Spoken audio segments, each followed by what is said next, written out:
Jump into the next segment of the day, as well as the next presentation. The segment is called Platforms and Marketplaces for Tokenized Assets. And our first keynote will be given by Tim Bruenjes from Fireblocks. We've seen him yesterday a few times. And Radoslav Albrecht from BitBond. Welcome. They will be speaking on the business of tokenization. Enjoy.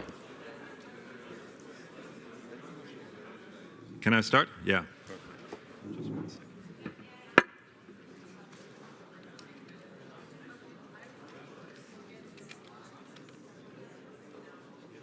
So we thought we're going to do a little bit fireside chat today, not another keynote with no slides, so I hope that's okay. Yeah, the theme is around tokenization, and I think yesterday we already heard about some fragments what tokenization is and not, and there's a big realm and discussion around is it in production at scale? Is it some sort of project thing where banks try out things and then just disappear? So I think it's very interesting, and I thought not to talk about tokenization myself and rather bring someone into the room here today that is doing this stuff for some time in the name of Radko, the CEO of BitBond. Maybe a quick introduction on your side, Radko. Yeah, first of all, thank you so much for inviting me, Tim. It's a pleasure to be here back at Crypto Assets Conference. Yeah, I'm Radko Albrecht. I'm the founder and CEO of BitBond. And at BitBond, we focus on delivering tokenization technology to banks and regulated financial institutions and beyond. And yeah, really looking forward to talking about that today.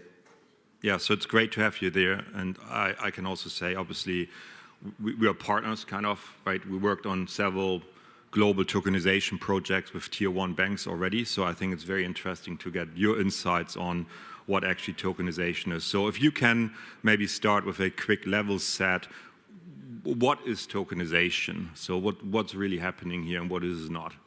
Yeah, so tokenization at the end of the day is the creation of a digital proof of ownership in an asset. We typically look at it from the perspective of financial assets such as bonds, equities, fund shares. And so these are assets that have already existed for hundreds of years. And typically the proof of ownership in these assets was done through a piece of paper, through a paper certificate. Now, tokenization allows you to create a digital proof of ownership, and it can replace the paper. So what formerly was paper now is a digital token. That is one use case. There's plenty of others. Sometimes a token is just a digital twin of a real-world physical asset, such as real estate or a vintage car or art or a gemstone. So there's plenty of use cases. Again, we typically come from the institutional side of financial assets, but beyond that, you have digital twins in the form of tokens, and then also you have utility tokens, you have NFTs, and all of those in some way or the other are simply a digital asset and a digital representation of value. So how does tokenization work actually? What is happening under the hood? Can you run us through?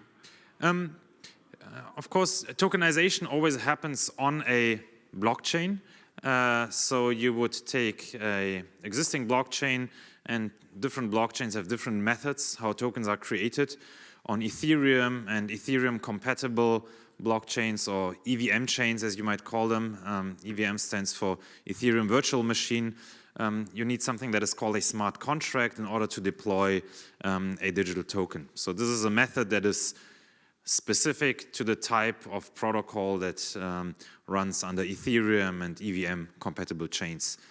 There's other blockchains, such as Stellar, for example, which is also frequently used in the context of tokenization, where when you create a token, you essentially send a transaction. There's a certain method, a technical method, how these tokens are created. And then you need to make a link to the asset that these tokens actually represent, and there's also several ways to do that. When you have a security, then you would have a securities prospectus. The securities prospectus might include the issuer account, which is essentially the address from which you have created the token, in order to make sure that when you hold a token, you actually know you have the right token that represents the assets that you want to hold. There's several other ways. In gemstones, for example, you have a certain method of tagging. So in a diamond, for example, you would have a little engraving that you cannot see with your naked eye. You would need a microscope. And there you have something like a reference code, and that could reference the token. So there's several ways how to actually make sure that there is a link between the digital asset, which is the token, and the actual real-life asset, which can be a prospectus, a physical property, or other assets at the end of the day. So looking at institutions at large, I mean, there's obviously various reasons why they would want to tokenize an asset, but like, what are the common themes? Is it just reducing the cost basis? Is it just revenue opportunity, new business opportunities? So what do you see, like in Germany, but also like beyond German borders? Yeah, it's actually interesting that you make the distinction between Germany and other countries, because in fact, the motivations for financial institutions to look into tokenization and to start tokenizing vary. In my experience in Germany and Western European countries, a lot of it is actually driven by efficiency and efficiency gains. There are estimates that when you create tokenized securities versus traditional securities that are centrally deposited with a CSD, such as Clearstream or Euroclear, then the total origination and issuance and settlement process, you can save around about 50% of the cost, which is quite substantial, especially when you look at large transactions in the hundreds of millions and even billions of dollars. And then even a saving of 5 to 10 basis points can be really substantial when you talk about absolute money terms. So efficiency is certainly one aspect, but it's not just pure cost, it's also time to market. When you register a new security and as a bank, as a smaller bank, for example, you don't have a direct account with the CSD, with Clearstream, for example, then between issuing the actual security and having it registered with the CSD, it can easily be 5 or 6 weeks. If you tokenize, with a click of a button, the security is created and settled. So time to market is another aspect. Now, when we look a bit beyond these, I would say, more efficiency related motivations, you will also find revenue-related aspects. And that is often the situation where you would like to attract new investor groups that you were not able to attract with your conventional centrally deposited assets. Why is that? It's mostly driven by the denominations. If you look at the bond market, for example, it's primarily driven by institutional investors. The denominations are 100,000 euros per bond or above. And of course, this is not accessible to retail investors. If you want to make that more accessible to maybe high net worth or even retail investors, then you would need to lower the denominations from around about 100,000 euros or dollars down to maybe 10,000, 1,000, even just 10 euros.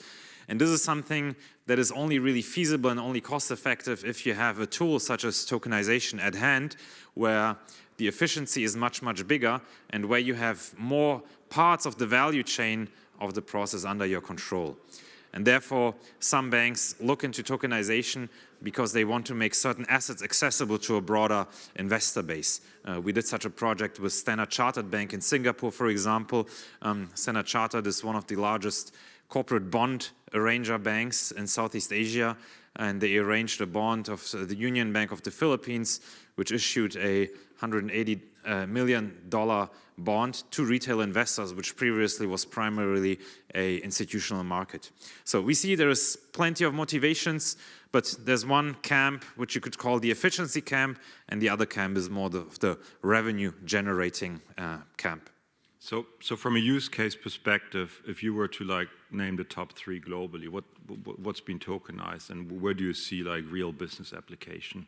Yeah, so especially when we look at tokenization from an institutional perspective and from the perspective of capital markets and financial markets, then of course we think about regulated securities or private market securities, which obviously are regulated. So what is possible and feasible from a regulatory standpoint to a certain degree is driving the use cases that we have seen so far.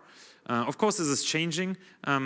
Just last year, Germany passed the so-called Electronic Securities Act, which now make it possible to tokenize bearer bonds, which previously was not possible because bearer bonds under German law needed a physical paper certificate, and so you could not replace it with a token. With the Electronic Securities Act, this is now possible.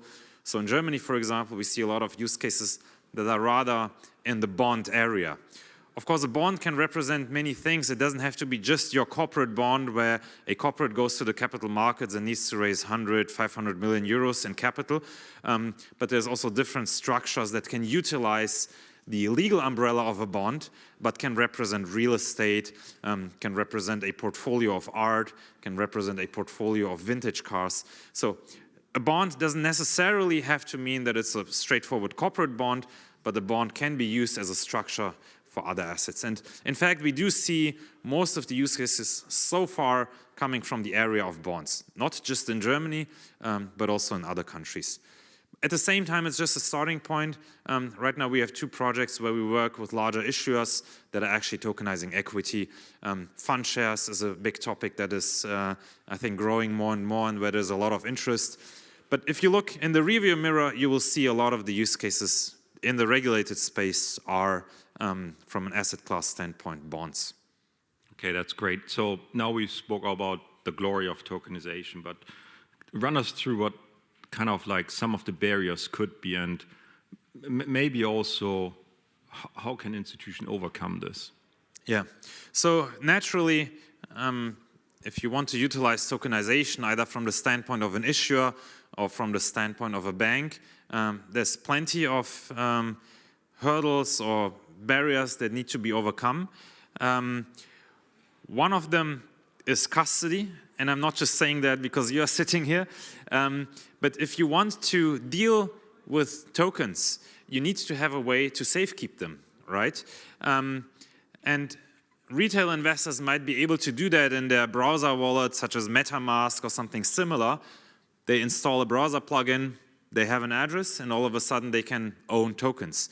This is fine for a retail use case. This is comparable to the cash that we carry in our wallet, for example, right? But we wouldn't carry our life savings in our wallet. We typically have them deposited with a bank. And banks, of course, have high regulatory standards, have extremely high standards in terms of security.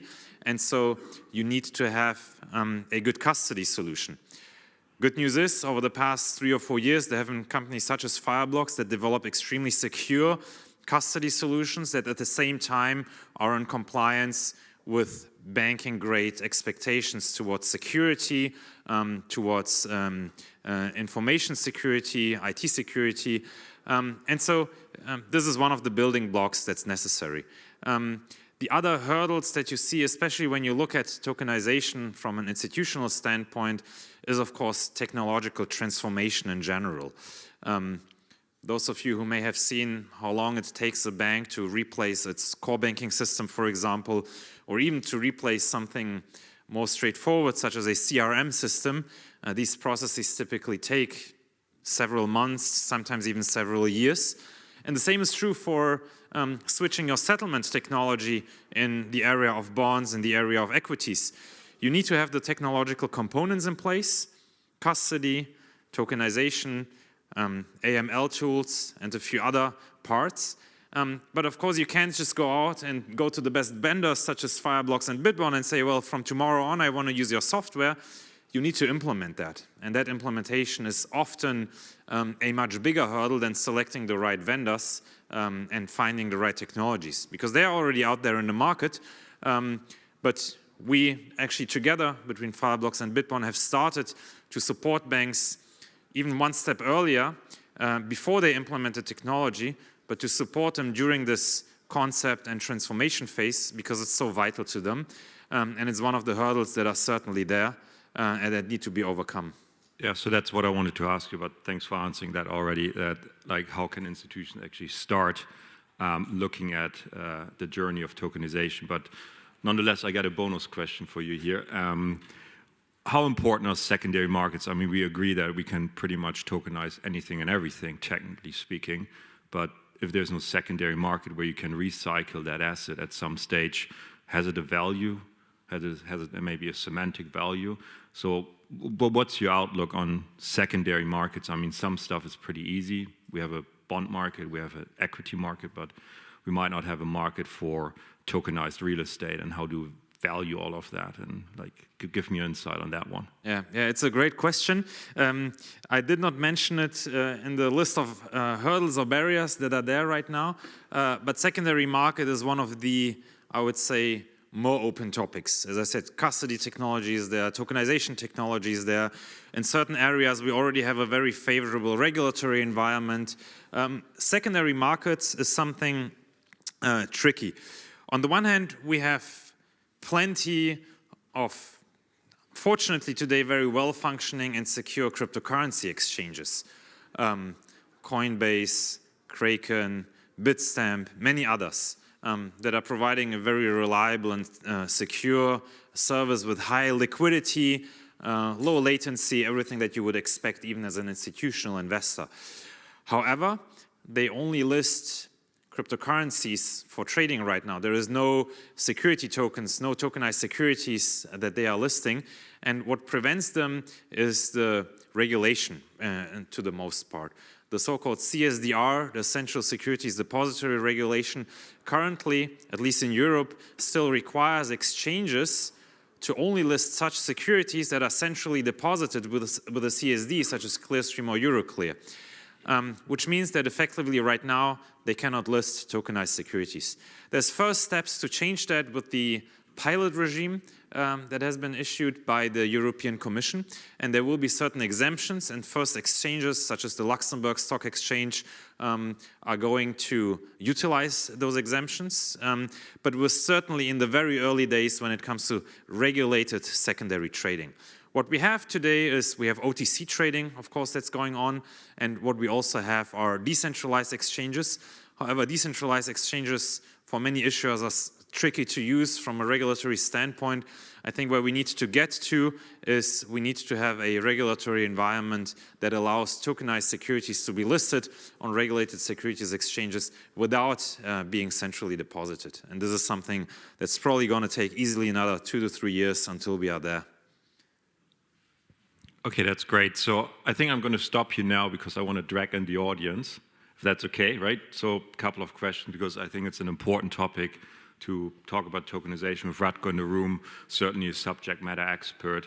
So if you want to moderate a couple of questions, but definitely bring them in.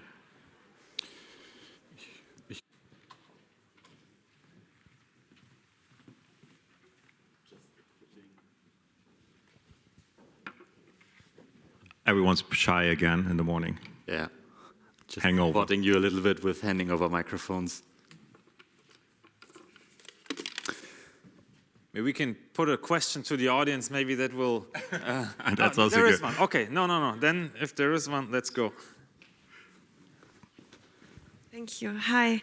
Yeah, thanks for these insights. Very interesting. I would like to know what you think of the whole El Salvador bond. I mean, it was supposed to be like a government bond. Now it was supposed to be like a government, like a corporate bond. And I mean, yeah, what do you think of that? Why do you think it's delayed? I don't know if you're looking into that.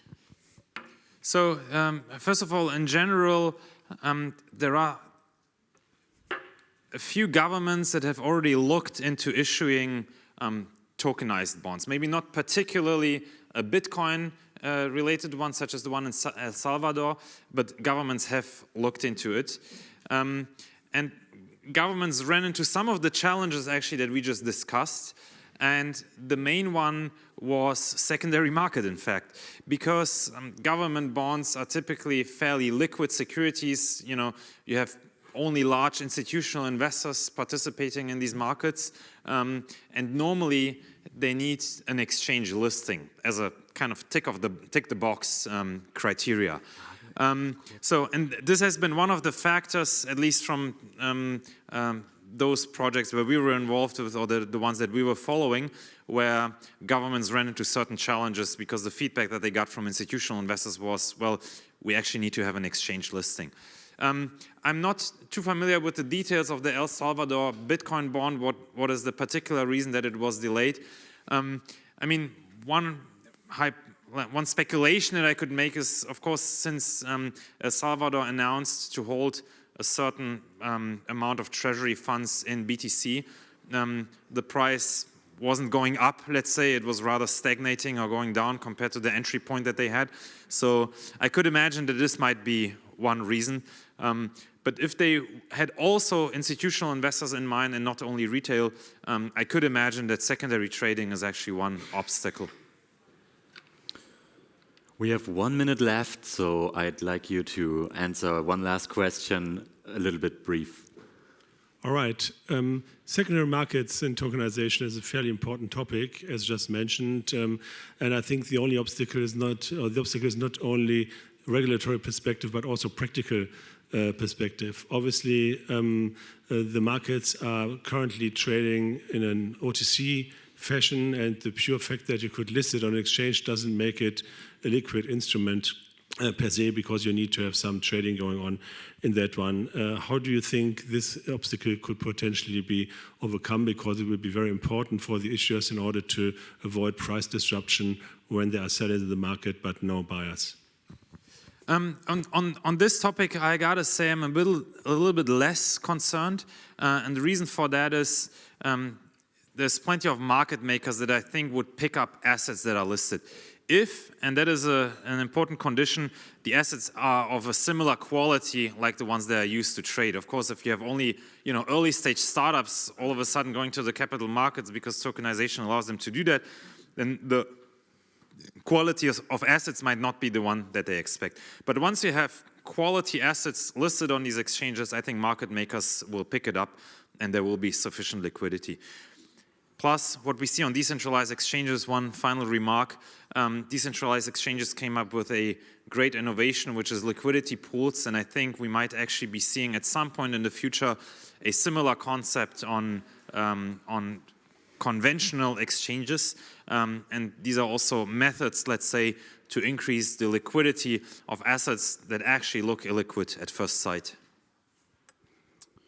Thank you very much. A roaring round of applause for BitBond's Radoslav, Albrecht, and Fireblocks, Bruenjes.